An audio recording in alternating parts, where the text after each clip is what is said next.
situation. I just put on the old wrestling gear because I'd rather fight than switch. I'm a Leo. Okay. Now also, even though I'm a retired educator, Nancy, I don't know if you feel this way or not, but I can't throw a milk carton to this day without thinking of something I could do with it, right? You know what I'm saying?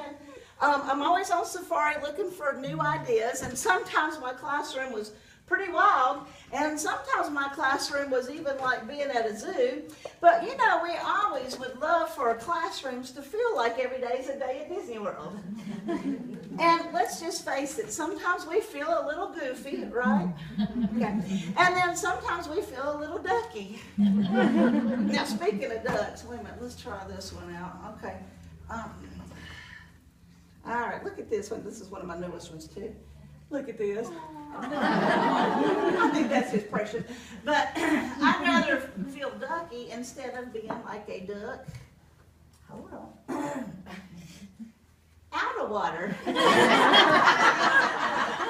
Oh, but we're not done. Okay. Now, actually, speaking of wild things happening, one of the things I enjoyed was going on field trips. This is my field trip hat. It says, I'm their leader. Which way do they go? And no matter what, I'm always looking for Nemo. Now, how many have you, do y'all remember the movie or it's come out again or something, Jurassic Park? Remember that, about the dinosaurs eating things? Well, let me tell you what. How many of you been to the Lazy Five Ranch? Only a few of you? Okay, well, let me tell you what. The first time I ever went to the Lazy Five Ranch, you know, it's over there. Well, it's sort of over here. Well, it's sort of west, south, west. It's on the western end of the county. I took a group of first graders, and they told me to feed the camels. And I thought, oh, I love animals. I'm a great teacher. I'm going to do this. Well, I held the bucket of food, and the camel ate all the food.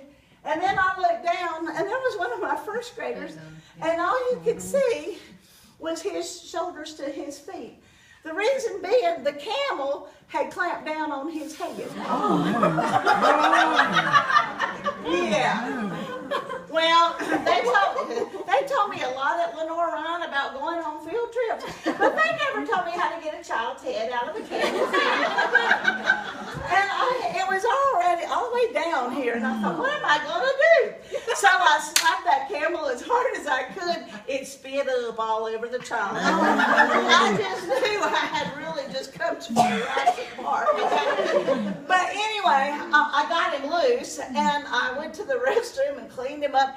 He must have had some apple shampoo that day, and the camel liked that because in his hair were little bits of apples itself. Okay, so anyway, well, I thought I'm going to get sued. Well, I didn't get sued, but that child, he's doing pretty well. He's about 27 right now, and he graduated in 2005 from East Rowan. And when he graduated, I wanted to make sure he had the perfect graduation present. So I went to the ballpark where he was playing, and I stayed at home plate, and I waited for him to cross home plate. And there in my hands was his graduation present, which was a leather camel. And he crosses home plate, and I go, "Happy graduation, Travis!" He says, "Miss Sheets, it's still not funny." And he says, "Quit telling that story." And I says, "I'll do it to the day I die, Travis," and you know it. So anyway, I just did a program recently, first time, but he was actually in the audience when I told the story. So anyway, now my father was